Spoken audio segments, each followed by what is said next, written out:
Début de saison plus que timide pour le FC Barcelone.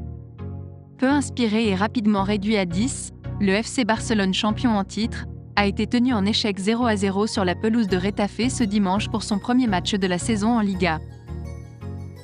Sans Dembélé parti au PSG et pas encore remplacé, mais avec ses recrues Ilkay Gundogan et Oriol Romeu à la début du rencontre, le Barça n'a pu faire mieux qu'un match nul contre une équipe de Retafe agressive et disciplinée. Les Blaugrana étaient réduits à 10 depuis la 43e minute, après l'expulsion de Rafinha qui a écopé d'un rouge direct pour un coup de coude sur le latéral Gaston Alvarez. Ils ont ensuite disputé la seconde période à 10 contre 10, après l'expulsion de Mata sans parvenir à ouvrir le score. Après la blessure au genou de Thibaut Courtois qui a mis fin à sa saison la semaine dernière, le Real Madrid s'est mis en quête d'un nouveau gardien. Il fallait donc rapidement trouver un portier de qualité pour remplacer le Belge, si décisif ces dernières années. Si les noms de David de Gea ou de Yacine Bounou sont sortis, c'est finalement vers Kepa que s'est tourné le Real Madrid.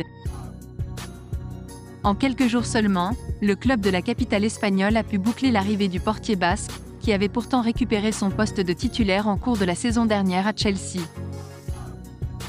Kepa était en pourparlers pour rejoindre le Bayern Munich, mais il va maintenant se rendre dans la capitale espagnole. Le Real Madrid et Chelsea ont trouvé un accord pour le prêt du joueur Kepa Arrizabalaga, qui est désormais lié au club pour cette saison jusqu'au 30 juin 2024, a indiqué le Real Madrid dans un communiqué officiel. Selon les médias ibériques, il n'y a pas d'option d'achat dans le deal. Il sera présenté à la presse ce mardi et s'exprimera pour la première fois en tant que joueur du Real Madrid. Ne faisant plus partie des plans du PSG pour les projets futurs du club francilien, Neymar Jr va quitter Paris Saint-Germain. Les géants saoudiens viennent d'obtenir le feu vert pour enrôler l'attaquant. Alors qu'il attendait l'accord du PSG après celui de son attaquant, Neymar et Al Hilal vient d'avoir le hockey du club champion de France pour faire signer le Brésilien. Selon le journaliste Fabrizio Romano, spécialiste du mercato, après la nouvelle énorme offre révélée il y a 2 jours, les documents sont maintenant approuvés par toutes les parties concernées, PSG, Neymar et Al Hilal, pour faire avancer le dossier. Selon les informations de la même source, le PSG s'apprête à recevoir un peu moins de 100 millions d'euros comme indemnité pour vendre son attaquant.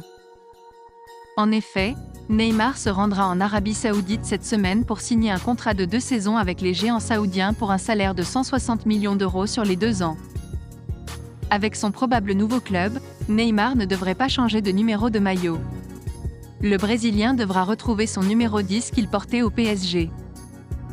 Mais avant tout cela, le Brésilien devra passer sa visite médicale ce lundi à Paris.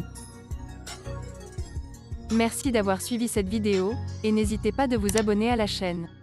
Likez, commentez et partagez-la avec vos amis. Portez-vous bien, et que la paix soit sur vous.